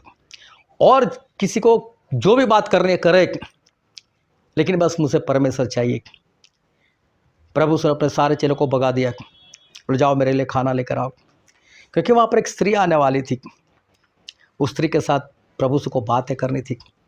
वो आत्मा जितना था, अकेले में प्रभु से किसी स्त्री के साथ बात कर रहे, कोई देखेगा तो क्या बोलेगा। एक जवान लड़का एक जवान लड़की के साथ, खूबसूरत लड़की के साथ अकेले में क्या बात कर रहे। 12 चेलों को भगा क्यों दिया? प्रभु से को परवाह नहीं थी मेरी कौन कैसी बातें करे, संभल कर करते थे। बस मैंने यही देखा कि परमेश्वर की निगाह में हम सही होने चाहिए। मैं आज भी कई बार ऐसी औरतों को मिलता हूँ जो घर में अकेली होती है, लेकिन ना उनको डर है ना मुझको डर है। एक पहचान सी बन गई अभी, आओ कोई बात नहीं। कई जगह ऐसी भी है जहाँ पर किसी को लेकर जाना पड़ता है, संभल कर जाना पड़ता है, लेकिन एक ही बात, परमेश्वर परमेश्वर परमेश्वर। बस धीमा चलो कोई बात नहीं, लेकिन पक्के इरादे से चलो। बस ऊंचाई के ऊपर चढ़ो, चाहे धीमा चढ़ो कोई बात नहीं, जिसको आगे निकलना निकलने दो। लेकिन एक बात याद रखो, कहीं पर भी ठोकर लगी ना, डायरेक्ट नीचे आओगे। इससे अच्छा है संभल कर दोनों हाथ और दोनों पैर का जोर लगाओ, चाहे धीरे बढ़ते रहो। बस गिरना नहीं है, क्योंकि गिरने की चीज़ ऐसी है, गिरने के लिए आपको मेहनत नहीं करनी पड़ती, चढ़ने के लिए मेहनत करनी पड़ती है, और चढ़ने के बाद ऊपर खड़े रहने के लिए मेहनत करनी पड़ती है। कभी भी किसी पहाड़ के ऊपर चले जाओ, वहाँ सबसे ज़्यादा हवा आती होगी, वहाँ चारों ओर देखोगे तो चक्कर आने की संभावना है, गिरने की संभावना है। इस धरती पर कोई संभावना नहीं, कुछ भी हो जाए, कोई किसी बात की संभावना नहीं। चढ़ना है हमको, और चाहे कोई मिले चाहे ना मिले, कोई अगुवा हो चाहे ना, कोई फर्क नहीं पड़ता, जरूरत है हमको। लेकिन प्रभु सुनो, पर्दा ऊपर से नीचे फाड़ दिया है। अगर आपके पास कोई नहीं भी है ना, तो अभी आपके पास बहाना नहीं है कि आप नहीं चढ़ सकते, आप नहीं चल सकते। एक बात का सिर्फ हमको ध्यान रखना है, अब हमें मेहनत करनी है बस। जिस मोड़ पर आप लोग खड़े हो चुके हो, मेहनत करनी है। मैं आपको यही कहना चाहता हूँ, मुझे चलाने वाला सही में कोई नहीं मिला। मैं मेथडिस्ट चर्च में जाता था, इस कारण मुझे बोला गया मेरी संगति में मत आओ। मैं दुखी हो गया था कि बिना संगति में करूँ क्या, स्पष्ट मना कर दिया। जो मैं 3-3 संगति में जाता, उस दूसरी संगति वाला ने भी मना कर दिया। जब उसको पता चला ये मेरे साथ नहीं जुड़ने वाला, उसने भी मना कर दिया। बस एक मेथडिस्ट चर्च की संगति बाकी रह गई थी। लेकिन फिर भी मैं बढ़ा। मैं मेरी बात नहीं करना चाहता, लेकिन मैं कहना चाहता हूँ कि बढ़ने का कारण एक ही था कि बढ़ना चाहते थे। कोई हो कोई ना हो, कोई फर्क नहीं पड़ता। आपको बढ़ना है तो आप बढ़ सकते हो। क्या आप अकेले अपने किसी रिश्तेदार के घर नहीं जाते? फिर संगति में जाने के लिए आपको किसी की ज़रूरत क्यों है? क्यों हम किसी को पूछे कि मुझे लेकर जाना? आप अकेले जा सकते हो, निकलो। परमेश्वर हमसे यही कहना चाहते हैं। प्रभु के पास कौन था? चलो मान लेते वो परमेश्वर थे। अब्राहम के पास कौन था? एलिया के पास कौन था? नूह के पास कौन था जो उसको आगे बढ़ाए? कोई भी तो नहीं। सारे बहाने दूर कर दो, एक ही बात रखो कि गिरोगे। वो मानो वो सांप सीढ़ी का खेल आता था, है ना? उसमें एक सांप 99 ऊपर ही खड़ा रहता था, बस ऐसे ही 99 के ऊपर। अभी 98 के ऊपर आ गए ना, अभी जो खेलता है उसकी धड़कनें तेज हो जाती थी, और सामने वाला ही सो, एक गिरे तो अच्छा है, एक गिरे तो अच्छा है, और ये सोचता है एक ना हो जाए, एक ना हो जाए। एक गिरा, उसकी पूंछ तक नीचे ले जाता था वो, मानो उसकी पूंछ कहाँ पर अटकती थी याद नहीं अभी। लेकिन सांप तो हर जगह पर है। बस हमको एक ही काम करना है, गिरने के लिए कोई मेहनत करने की ज़रूरत नहीं है, चढ़ने के लिए, चलने के लिए मेहनत करने की है। और इसलिए मेहनत करो बस। धीमा चलो, कोई बात नहीं। जो आगे निकलता है उसके साथ हमारे कोई कंपटीशन नहीं है। कोई हमसे पहले अगर अगुआ बन जाता है, पास्टर बन जाता है, बनने तो कोई बात नहीं। लेकिन धीमा चलो, लेकिन स्पष्ट चलो। धीमा चढ़ो लेकिन चढ़ते ही रहो, बस चढ़ते ही रहो। दोनों हाथ दोनों पैरों का जोर लगाओ। मैं कर सकता हूँ ऐसा नहीं, बस गिरना नहीं, क्योंकि आप कभी भी गिरोगे तो एक स्टेप नहीं गिरने वाले, डायरेक्ट नीचे, डायरेक्ट बात ख़त्म। शमसून का देख लो, दाऊद का देख लो, बाइबल में जितने लोग गिरे डायरेक्ट नीचे चले गए।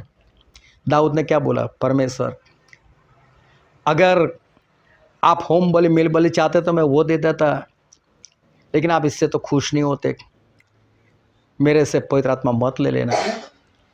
कैसा डर लगता था, क्योंकि गिरना मतलब समझ लेना कि पवित्र आत्मा खत्म। तो चाहे कैसे भी, लेकिन अपने आप को बनाए रखो, धीरे चलो, कोई बात नहीं, लेकिन ऊपर की ओर बढ़ो। आज के बाद किसी की कोई भी गलती नहीं होनी चाहिए, समझ गए सब? एक भी गलती आज के बाद नहीं होनी चाहिए। जो पाप आपने लिखे, अभी भी कोई ज़्यादा आ जाए तो फिर मुझे लिख कर दे देना, लेकिन अब उसके बारे में बातचीत होती रहेगी, मैं पूछता रहूँगा। तब शर्म नहीं लगनी चाहिए, तब हिम्मत से बोल देना, हाँ मैंने छोड़ दिया है, हाँ परमेश्वर ने मुझ पर दया की। आप बने रहोगे, मेहनत करोगे, तो आने वाले दिनों में ये काम पूरा होगा। आप एक बार फिर से पवित्र आत्मा से भर जाओगे। लेकिन अब मेहनत से प्राप्त करोगे ना, तो लगेगा अभी। लड़के की बात बताई थी ना मैंने, काम नहीं करता था, बाप देख रहा था जवान हो गया, काम नहीं कर रहा है। देख आज मैं शाम को आऊँ, मुझे कमाई कर पैसा चाहिए, चाहे कितने भी लेकर आ, लेकिन कमाई कर लेकर आ, बैठे बैठे नहीं खिलाऊंगा। पापा भी चले गए, लड़का चला गया अपनी माँ के पास, मम्मी कुछ करो ना। मम्मी बोलते हैं 200 रुपये पकड़, तेरा बाप आए तो दे देना, कमाई कर आए। रात को बाप आए, चल इधर आ, कितनी कमाई की? 200 रुपये, जा पीछे कुआं डाल दे, उसमें 200 रुपये। गया, डाल कर आ गया। दूसरे दिन सुबह आज फिर से कमाई चाहिए मुझे। दूसरे दिन चला गया बड़ी बहन के पास, बहन कुछ करो। पापा तो बोल कर गए, बोले पकड़ ये 150 रुपये दे देना पापा को। पापा आए, इधर आ, कुछ कमाई की? हाँ की, कल से काम है। बोले कितनी? 150 रुपये। कोई बात नहीं, जा पीछे कुएं में डाल दे। डाल कर आए। तीसरे दिन सुबह आज फिर कमाई करनी है, कमाई कर आना। ठीक है, भाई बचा, भाई के पास 100 रुपये लेकर आया। शाम को पापा ने पूछा कमाई की? हाँ की, कितने? 100 रुपये। जा पीछे कुएं में डाल कर आया। चौथे दिन फिर बाप बोलता है आज फिर कमाई चाहिए। बोले कोई बात नहीं, माँ के पास ख़त्म, बहन के पास जाकर आए, बाप के पास, भाई के पास जाकर, अब कहाँ पर जाए, किसके पास मांगे? आज कुछ तो करना पड़ेगा। बाहर गया, कहीं पर मजदूरी की, 10-12 घंटा मजदूरी में लगा, मुश्किल से 50-60 रुपये मिले। शाम को पापा इधर थका हुआ है। क्या है पापा? कमाई की? हाँ की, कितने? 60 रुपये। जा जाकर कुएं में डालकर। हाँ ऐसे डालूंगा, कितनी मेहनत की है। अब मेहनत करोगे ना, फिर नहीं गवा सकोगे पवित्र आत्मा। मेहनत करो, अभी करनी ही पड़ेगी, क्योंकि नरक में जाने जैसा नहीं है। नरक बहुत भयानक है, उसमें जाने जैसा नहीं है। हालेलुया।